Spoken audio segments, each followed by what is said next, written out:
Hello students, welcome to the video. तो ये video उन सभी स्टूडेंट्स के लिए है जो ट्वेल्थ क्लास से हैं और बिहार बोर्ड के स्टूडेंट्स हैं जो कॉमर्स के विद्यार्थी हैं। इस वीडियो में हम सब अकाउंट्स का जो एमसीक्यू है और पीवाईक्यू 2025 का है वो देखेंगे। कौन कौन से पीवाईक्यू एमसीक्यू रिपीटेटिव हो सकते हैं, दोबारा रिपीट किए जा सकते हैं और इम्पॉर्टेंट हैं, उन सभी एमसीक्यूज़ को थोड़ा डिटेल में पढ़ेंगे ताकि कॉन्सेप्ट भी थोड़ा समझ में आ जाए और रिपीटेटिव भी हो, उससे रिलेटेड क्वेश्चन भी बने तो हम लोग आसानी से कर पाएँ। तो शुरू करते हैं आपके पहले क्वेश्चन से। जो पहला क्वेश्चन है आपका, ये क्या कहता है? In the absence of partnership deed, partners are not entitled to get, यानी साझेदारी संलेख के अभाव में साझेदार हकदार नहीं है। किस चीज़ का? तो अगर पार्टनरशिप डीड क्या है? पार्टनरशिप डीड है पार्टनरशिप का एग्रीमेंट। जो पार्टनरशिप का एग्रीमेंट होता है उस पर सभी चीज़ें लिखी हुई होती हैं कि एक पार्टनर को क्या क्या मिलेगा, क्या क्या नहीं मिलेगा, कितना पैसा दिया, कैसा व्यवस्था है, गुडविल क्या है, उनकी साझेदारी क्या है, यानी शेयर ऑफ कैपिटल कितनी है, ये सभी चीज़ें उस एग्रीमेंट में लिखी रहती हैं। तो जो पार्टनरशिप का एग्रीमेंट होता है उस एग्रीमेंट को पार्टनरशिप डीड कहते हैं। अब पार्टनरशिप डीड में पार्टनरशिप का डीड ही नहीं हो, यानी पार्टनरशिप का कोई एग्रीमेंट ही नहीं हो, सिर्फ मुंह से ही मान लिया जाए कि हम दोनों पार्टनर हैं, तो उस टाइम पे कुछ तो लिखा है नहीं। तो जब लिखा नहीं है तो उस टाइम पे क्या पार्टनर को सैलरी मिलनी चाहिए? क्या पार्टनर को सैलरी मिलनी चाहिए? नहीं, लिखा ही नहीं है। तो क्या कमीशन मिलनी चाहिए? नहीं, लिखा ही नहीं है। तो क्या इंटरेस्ट ऑन कैपिटल मिलना चाहिए? किस बात का इंटरेस्ट ऑन कैपिटल? कुछ लिखा ही नहीं है। सिर्फ जो प्रॉफिट होगा वो अपना शेयर करेंगे लोग, और वो भी कितना कितना शेयर करेंगे वो भी लिखा नहीं है। तो यानी ये जो ऑप्शन दे रहा है इसमें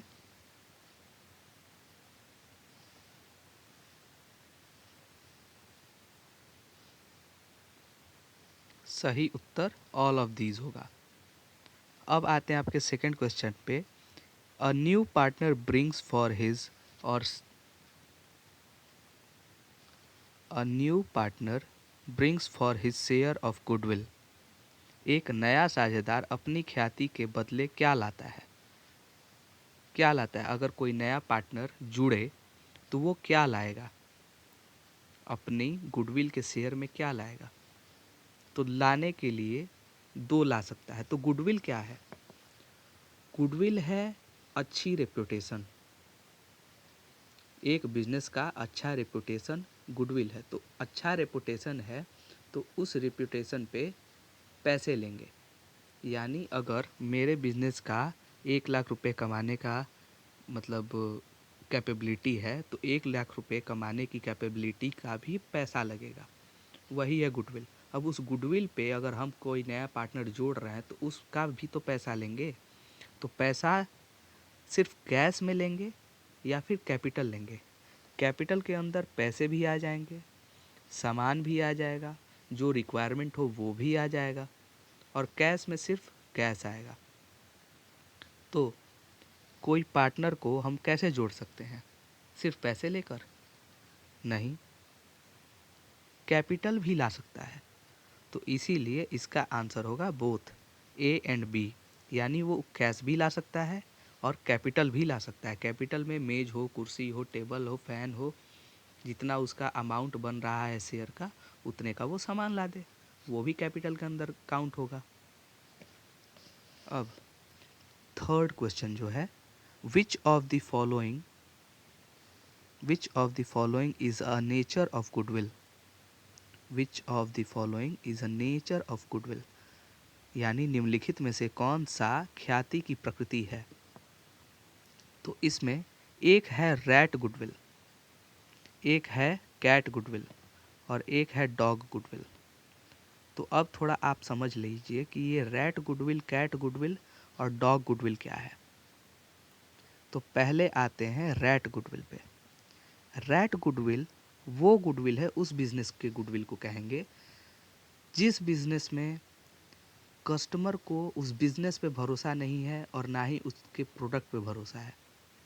सिर्फ कोई कस्टमर उस कंपनी के प्रोडक्ट को इसलिए ले रहा है कि तत्काल में उसको उस चीज़ की ज़रूरत है, बाकी ना उस प्रोडक्ट पे उस आदमी को भरोसा है और ना ही उसके मैनेजमेंट पे और ना ही उसके बिजनेस पे, जो उसका ओनर है उस पर भी भरोसा नहीं है।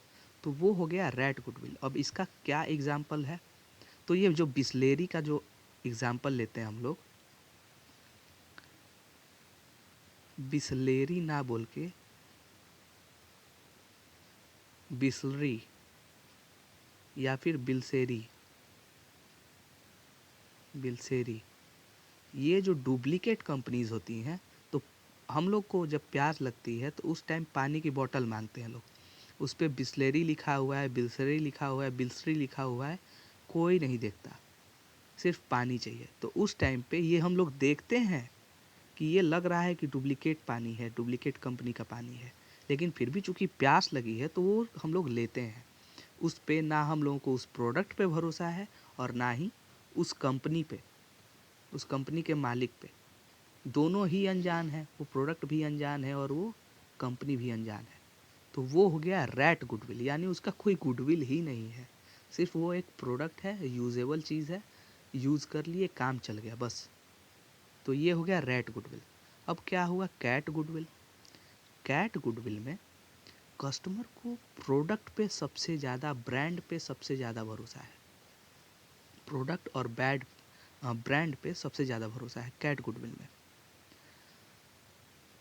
प्रोडक्ट और ब्रांड का जो भरोसा है उसका सबसे बेस्ट एग्जांपल है ब्रांड का टाइटन, टाटा। जो टाटा का ब्रांड नेम है, टाटा का प्रोडक्ट चाहे वो नमक हो, चाय पत्ती हो, या फिर सोना हो, ज्वेलरी हो, टाइटन की घड़ी हो, कुछ भी हो, टाटा का ब्रांड नेम लग जाने से उस प्रोडक्ट की क्वालिटी, उस प्रोडक्ट का वैल्यू बढ़ जाता है। तो कैट गुडविल में कस्टमर को उस ब्रांड पे भरोसा है, उस ब्रांड की क्वालिटी पे भरोसा है कि ये ब्रांड नेम है ना तो इसका क्वालिटी अच्छा होगा। अब आते हैं डॉग गुडविल पे। तो डॉग गुडविल क्या है। डॉग गुडविल में,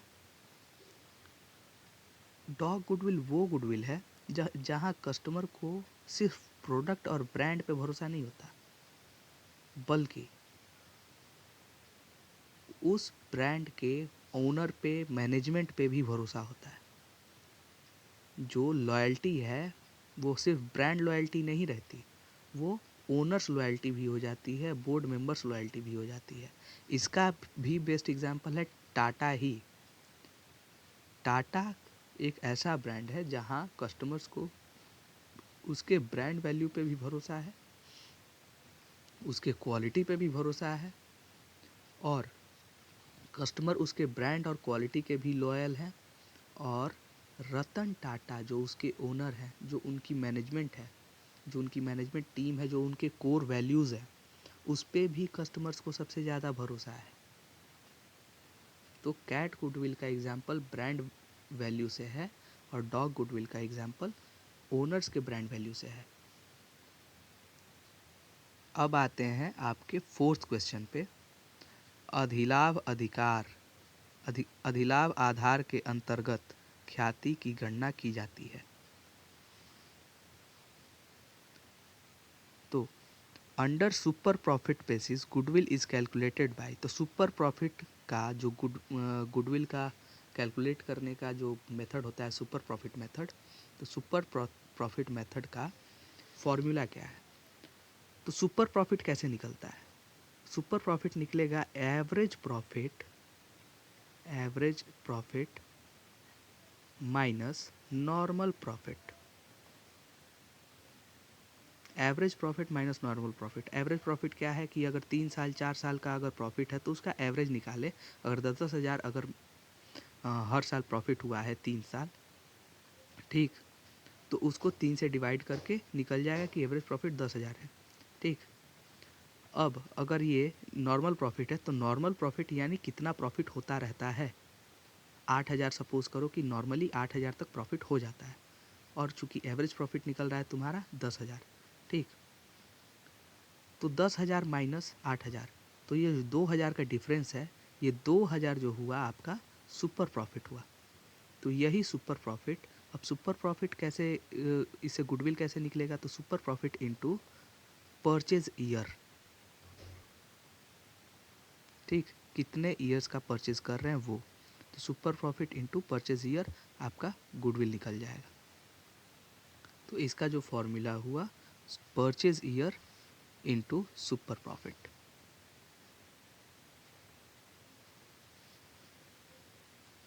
अब आते हैं आपके फिफ्थ क्वेश्चन पे। Factors that affects goodwill are, goodwill को अफेक्ट करने वाले फैक्टर्स कौन कौन से हो सकते हैं। फर्स्ट, गुडविल को अफेक्ट करेगा फेवरेबल लोकेशन, आप किस लोकेलिटी में अपनी बिजनेस को चला रहे हैं। अब अगर आप किसी वाइन शॉप के सामने स्टेशनरी की दुकान खोल लें, तो क्या लोग अपने बच्चों को वहाँ पे किताबें खरीदने भेजेंगे। अपने स्कूल खोल लें, अपने कोचिंग सेंटर्स खोल लें, और सामने वाइन शॉप हो, तो क्या वहाँ पे बच्चे पढ़ने आएंगे। और नहीं तो आपका गुडविल, आपका नाम सब खराब हो जाएगा। तो फेवरेबल लोकेशन, जो बिज़नेस खोल रहे हैं, जो बिज़नेस का लोकेशन जहाँ पे रखना चाहिए वहीं पे ही उसको खोलें। उचित लोकेशन बहुत मायने रखती है। कैपिटल रिक्वायर्ड, ज़रूरत है 10 लाख रुपए की, आप लगा रहे हैं 7 लाख, 8 लाख, 5 लाख, तो जो रिक्वायर्ड कैपिटल है उसी में आप कमी कर रहे हैं, तो आपके जो संसाधन, जो रिसोर्सेज होंगे बहुत ही कम हो जाएंगे। आपकी जो कैपेबिलिटी है आप अच्छे से निखार नहीं पाएंगे, आप अच्छे से दिखा नहीं पाएंगे। आपका जो बिज़नेस अगर कमाना चाहता है 20 लाख 30 लाख ऐसे कमा सकता है, उसकी जो कैपेबिलिटी है 10 लाख के पूंजी पे, तो वो उतना नहीं कमा पाएगा, आप कैपिटल में ही कमी कर देंगे। थर्ड जो है इफ़िशियंसी ऑफ मैनेजमेंट। इफ़िशियंसी क्या, कोई भी काम हो रहा है तो सही स्टैंडर्ड पे सही टाइम से कंप्लीट हो रहा है, शुरू हो रहा है सही टाइम पे और कंप्लीट भी हो रहा है सही टाइम पे। जो ऑर्डर्स हैं सही टाइम पे फुलफ़िल हो रहा है, परचेजिंग सही टाइम पे, सेल्स सही टाइम पे, प्रोडक्शन सही टाइम पे, सही स्टैंडर्ड्स का क्वालिटी ऑफ प्रोडक्ट्स मेंटेन्ड है, क्वालिटी ऑफ वर्क मेंटेन्ड है, सारी मैनेजमेंट टीम इफ़िशियंट है, जो काम होता है टाइम पे होता है। तो ये सभी चीज़ें गुडविल को बढ़ाती हैं, जिससे बिज़नेस लॉन्ग रन में आगे बढ़ता रहता है, लॉन्ग रन में सही चलता है। तो ये तीनों चीज़ें फैक्टर्स हैं जो अफेक्ट करती हैं। तो यानी इसका आंसर हुआ all of these. Sixth question है what do you understand by super profit. तो अभी उसी क्वेश्चन में बताया मैंने कि सुपर प्रॉफिट का मतलब average profit minus normal profit. Average profit कितने साल में आपको कितना प्रॉफिट हुआ है, और नॉर्मली आप कितना प्रॉफिट कमा लेते हैं, उसको माइनस कर दीजिए एवरेज प्रॉफिट में से नॉर्मल प्रॉफिट, आपका सुपर प्रॉफिट निकल गया। Seventh number, general reserve account always shows. अब ये जनरल रिजर्व क्या है। जनरल रिजर्व अकाउंट वो अकाउंट है जिसमें नॉर्मली सारा का सारा जो हम लोग अलग से बजट एलोकेट करते हैं, अलग से पैसे एलोकेट करते हैं, रिज़र्व बनाते हैं किसी स्पेसिफिक काम के लिए, किसी स्पेसिफिक इवेंट के लिए, वो सभी चीज़ें जो प्रोविज़न हम लोग क्रिएट करते हैं वो सभी चीज़ें जनरल रिज़र्व के अंदर आती हैं। तो ये जनरल रिज़र्व हमेशा क्रेडिट बैलेंस शो करेगा। जो जनरल रिज़र्व का ये जो ढांचा होता है,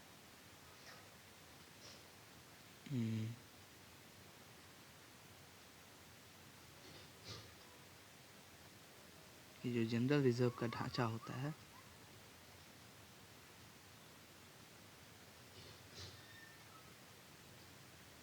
वो कुछ यूँ होता है। ये हो गया डेबिट साइड, ये हो गया क्रेडिट साइड,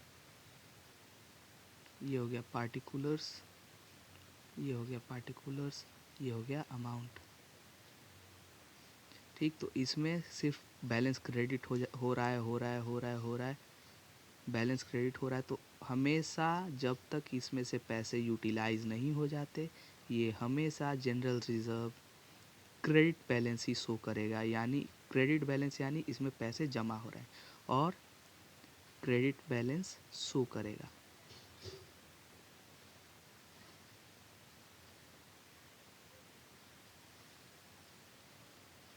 अब आते हैं आपके 8 नंबर क्वेश्चन पे।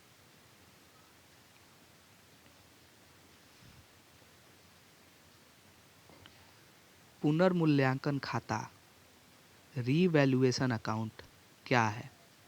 तो ये जो रीवैल्यूएशन अकाउंट पार्टनरशिप के दौरान बनती है, जब पार्टनरशिप टूटती है और बिजनेस बिकता है, उस टाइम पे रीवैल्यूएशन अकाउंट होती है। रीवैल्यूएशन अकाउंट बनाते समय सारे एसेट्स का मार्केट प्राइस और परचेज प्राइस कंपेयर किया जाता है। ठीक, मार्केट प्राइस पे जब उसको मार्केट प्राइस देखा जाता है कि परचेज प्राइस से मार्केट प्राइस कितनी है, तो अगर मशीनरी है, टेंजिबल थिंग्स है, ये सभी चीज़ें हमेशा परचेज प्राइस से डिप्रिसिएट होके मार्केट प्राइस कम ही मिलेगी। और जब कम मिलती है तो उस समय पे इसको लॉस होता है। तो ये एक नॉमिनल अकाउंट है, रीवैल्यूएशन अकाउंट, जिसमें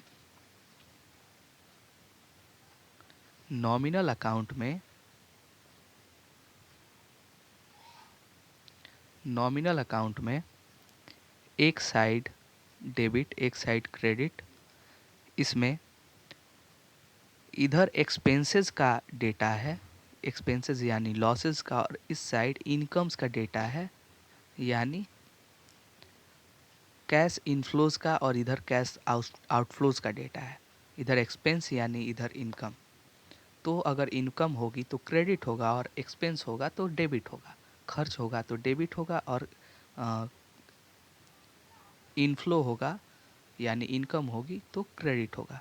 तो इसी तरह अगर प्रॉफिट होगा, किसी एसेट को बेचेंगे मार्केट प्राइस से, तो मार्केट प्राइस अगर खरीदे हैं 10,000 में और बेच रहे हैं मार्केट प्राइस में, तो वो 20,000 है, तो यानी 10,000 का प्रॉफिट हुआ, तो ये 10,000 इधर आएगा।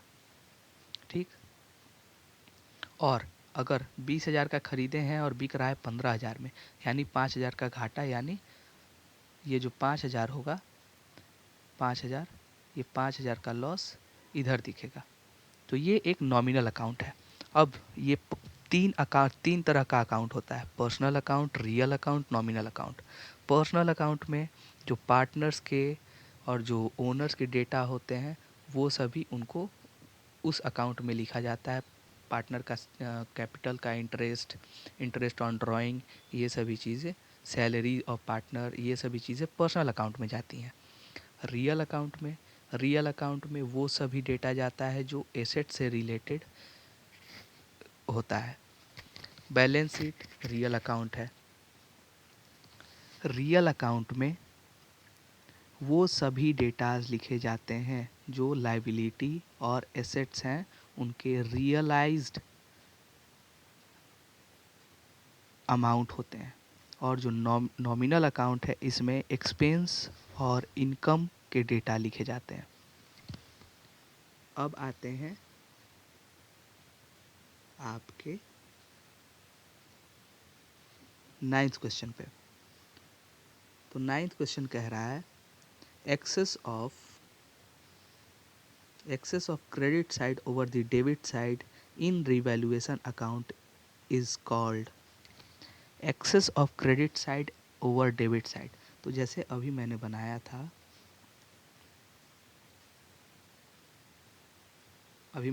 इधर डेबिट इधर credit, excess of credit side यानी इधर ज़्यादा है और इधर कम। ठीक, इधर अमाउंट कम है और इधर ज़्यादा है, यानी इधर इनकम हुआ है इधर एक्सपेंस हुआ है, तो एक्सपेंस कम है इनकम से, यानी इनकम ज़्यादा है। इनकम ज़्यादा होगा तो क्या होगा? प्रॉफिट होगा। अगर इनकम ज़्यादा है और खर्च कम है तो यानी प्रॉफिट हुआ ना।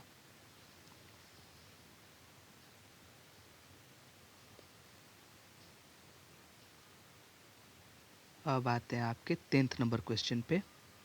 10th नंबर क्वेश्चन है, तीनों साझेदारों का बराबर लाभ अनुपात है, equal profit ratio of 3 partners.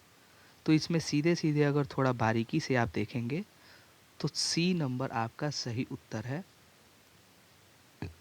जिसमें 1/3:1/3:1/3 यानी 3 का एक एक एक हिस्सा तीनों पार्टनर्स को मिल रहा है। यानी बराबर बराबर बराबर बराबर हिस्सा तीनों को मिल रहा है। ये सीधे सीधे थोड़ा बारीकी से देखना होगा, नहीं तो आप कंफ्यूज हो जाएंगे इसमें, ऐसे क्वेश्चंस में। अब आते हैं आपके 11th नंबर क्वेश्चन पे। According to companies share capital and debentures rule 2014, by which percentage of the amount of debenture will have to create debenture redemption reserve before the commencement of redemption of debentures। Company अंश पूंजी एवं ऋण पत्र नियम 2014 के अनुसार ऋण पत्रों के शोधन के पूर्व ऋण पत्रों की राशि का कितने प्रतिशत से ऋण पत्र शोधन कोष का निर्माण करना होगा। यानी जो डिबेंचर्स इशू करेंगे और इशू करने के बाद जब वो मेच्योर होंगी डिबेंचर्स, डिबेंचर क्या है? एक तरह का लोन है जो कंपनी शेयर के जैसे इशू करती है और उसको लास्ट में 10 साल 20 साल के मेच्योरिटी पीरियड के बाद उसको वापस करती है इंटरेस्ट के साथ। तो ये जो रिडम्पशन रिज़र्व जो है, ये बनाने का कितना परसेंट रिडम्पशन रिज़र्व बनाया जाएगा प्रॉफिट का एलोकेशन कर करके, ताकि एंड टाइम पे पैसे खोजने ना पड़े, उसका रिज़र्व पहले से बना रहे, कंपनीज को आसानी हो और जो उस पर इन्वेस्ट कर रहे हैं इन्वेस्टर, उन सभी की सेफ्टी बनी रहे। तो ये 2014 के जो कंपनीज एक्ट था उसमें share and capital debentures rule लाया गया। तो उस टाइम पे पहले, उससे पहले जो कंपनीज थी उनके लिए था 50% का। 2014 में इसको 25% किया गया। 25% 25% इनको जो एलिजिबल कंपनीज हैं उनको डिवेंचर्स के लिए डिवेंचर्स रिडम्पशन रिजर्व बनाना होगा। उसमें 25% अपने प्रॉफिट का हिस्सा एलोकेट करना होगा सिर्फ इसके लिए, डिवेंचर्स के लिए। डिवेंचर्स रिडम्पशन रिजर्व में 25% उसका हिस्सा डालना पड़ेगा। अब जो 2019 में फिर इसका अमेंडमेंट हुआ, 2019 में अमेंडमेंट करके इस रूल को, इसका जो परसेंटेज अमाउंट है इसको 10% कर दिया गया। अगर 2014 करके पूछे या फिर 2019 करके पूछे, तो 2019 में इसको अमेंडमेंट करके अब ये हो गया है 10%। यानी जो कंपनीज एलिजिबल हैं डिवेंचर्स रिडम्पशन रिजर्व बनाने के लिए, वो मात्र 10% ही अपना प्रॉफिट का हिस्सा इसके लिए जनरल रिजर्व में डालेंगी। और अगर 2014 के परिप्रेक्ष्य में देखा जाए तो 25% रूल बनाया गया था, और 2014 के पहले जो कंपनीज एक्ट था उसके हिसाब से 50% डिवेंचर रिडम्पशन रिजर्व बनाना जाना था। तो वीडियो थोड़ी लंबी हो चुकी है। एक्सप्लेनेशन अगर आप सबको अच्छा लगा हो तो बहुत अच्छा। मिलते हैं नेक्स्ट वीडियो में और क्वेश्चंस के साथ, और पहले इसको अकाउंट्स को कंप्लीट करेंगे, उसके बाद बीएसटी और इको का भी एमसीक्यू अपन सॉल्व करेंगे। Thank you.